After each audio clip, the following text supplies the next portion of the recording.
So can we just take a second to point out the absolute hypocrisy that we're witnessing right now? Just a second, because I want you to just take that logic for just a moment, right? And let's honestly look at the grace that women are afforded on a daily basis. Because if me as a man decided to say, oh, you know what? I'm in my feminine energy right now, and I need a nice woman to unlock my masculinity. How the hell would I look like? That is going to repel women like crazy. And that's what I'm saying. So we have to just understand sometimes if a dude's not for you, he's not for you. And I understand that sometimes it's a trauma response, but if you can at all help it, be as feminine as you can. Come out of the box like that, right? Because there's no way that we would do that. Just how that would turn you off as a woman if we came with feminine energy and said, no, no, no, but I need to make sure that you are feminine so you can unlock my masculinity. Then I can go ahead and start taking care of business like I'm a man. That would sound ludicrous. That's what it sounds like to me when a woman tells me that, because it doesn't happen everywhere, right? It happens here on the West Side. Of course, it doesn't happen everywhere. Most women do not come feminine out of the box around here. And that's tough to deal with, right? Nobody wants anyone who's abrasive or defensive or just crass. We don't want to deal with that. That's not cool. It shouldn't be acceptable. If it's not acceptable for us, it shouldn't be acceptable for you either. I want to talk about that part, but I'm gonna get to the actual topic. I just wanted y'all to take a moment just to let that marinate for a second, just to see how I want to respond to that. sounds. I do too. Yeah, you can when I'm done. You can when I'm done. Yeah, go ahead. All right, so now, so we when he said we have the analysis paralysis, absolutely agreed. We understand that men do it, right? Because the men at the very top, the top 10% of women, which 80% of women are chasing. Guess what?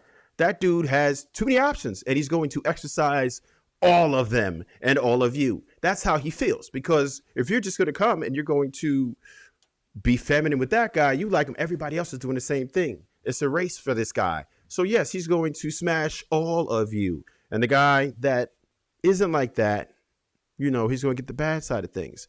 And I'll just tell you this from personally. I've talked to a bunch of women. I've seen women's dating app profiles. They show me the background. They show me the messages. I've seen the IGs, right? I'm talking about dozens and dozens of women. I do a lot of interviews and they show me these things, right? And there's no vested interest because there's no romantic involvement. So they're very honest. And when they are honest and I see these things, there's so many, right? So many things. And they find the most silly reasons to eliminate men. They find all these icks and everything else just to eliminate these guys without even giving them a shot. And they probably would be a very good candidate for them, but they will miss it because they have too many options. They don't invest in it. And because they're so scared, they won't invest truly into a man. They'll say, oh, well, now this guy, and I'm talking to that guy, just in case, and this guy, and that guy, just in case, because they have no belief in one of those guys actually being a dude. They don't want to put the work in with one of those guys. They don't want to build with one of those guys. And that guy will love you and cherish you and take care of you for the rest of your life. But you don't care about that. You just want the best pick. But that pick that you might feel is the best is probably not best for you because he's for the streets. I'll leave it there for now. I know a lot of people had some y'all go or whatever. Y'all go ahead. Wait, I'm just gonna say, Okay. and that's why I didn't understand why people would call women like us pygmies when pygmy women are the ones that lie and pander to men to try to get that man to pick her. And then on top of that, pygmy women only want certain type of men. They don't want the good guy. You ain't gonna see a woman that's so desperate want a man that's undesirable or lame or too nice. Pygmy women only want that percentage of men that everybody want. They just want to be picked by those type of men. But Trev, I must say, I'm gonna ask you a question. We spoke at first about us defending ourselves, going to the store and this and that. So what kind of energy, like a single woman, what kind of energy she's tapping into when she's defending herself at a store?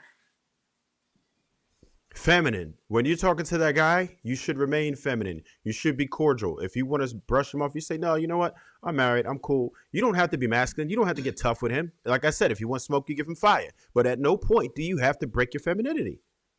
So can I jump in, mommy? What You part go. of town is that? What part of town we talking about? Like, I'm just saying, like, I want to know. I want to know I where Why these mean, guys are why are you over there? that are this aggressive. huh? Yeah. I'm What, talking Yeah, about like, Okay, why are you over there?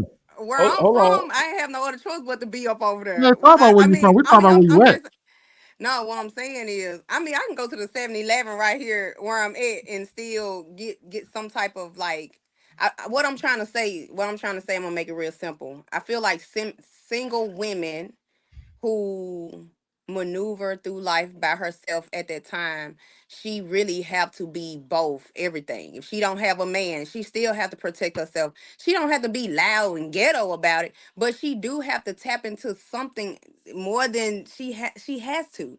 So I feel like when women have their guard up when dating, they I don't feel like they're being like masculine. I just feel like they just being guarded because they trying to get to know who you are. Like she's not gonna say, "Oh yes, you can come to my house." Like what the fuck? Like a lot of men get mad when I say, "Hey, I'm not comfortable with you coming to my house and this and that." And like a man was straight up. I tell these stories all the time, and I show proof. Like men would get upset saying, "That's you so masculine, like that's not polite for you to say. Cause I don't want you to come to my house. That's masculine.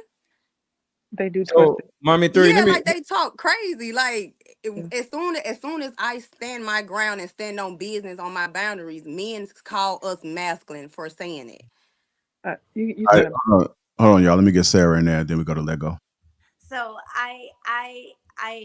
when people have the conversation of men saying, well, if you want, what if I came to you in my femininity first because you come in your masculine? Well, we have to understand is two things. Number one, masculinity and femininity, they're not genders. They are energies and they are traits. Traits of masculine, certainty, clarity, decisive. It's very much grounded, rooted, strong. Femininity is flow. It's soft. It's nurturing. It's cooing. It's loving. It's all of those things. And we all have both, right? You have different energy with a baby than you do a person that's about to fight you in the street. And both are necessary for us to have. It's just obviously men go more towards masculine and women go more towards feminine, right? Because of the gender roles that we all have. So I say that to say that if you are a single woman living in America and you have a job and you might have children or you have things to do or you have goals, it is more masculine for you to have that kind of energy. Achievement is actually a masculine trait. And so if you're saying, well, we don't come in our feminine, well, the whole world makes all of us masculine because life is hard and you've got to get through it. And the only way to get through it is to channel that energy. Now, I do think that there's also varying degrees of masculinity and femininity, right? If you ain't got enough, if you buck at the store because somebody tried to holler, no, there's definitely a way to say, thank you so much. No, I can't take that. You know, there's definitely ways to not be disrespectful or rude to someone. But I think that it's important for us to identify that if you're dealing with a single woman who has great core values, who is aligned in the vision that you have for your life, who really has something going for her, but she may not know how to follow leadership quite yet because she's been leading herself for 30, 35, 40 years, then it's okay to have that compassion inside of her growth, the same way that her having her own leadership and following under your umbrella is going to make you a better man because now she's challenging you probably in ways that you've never been challenged before. That's all I wanted to say. Are we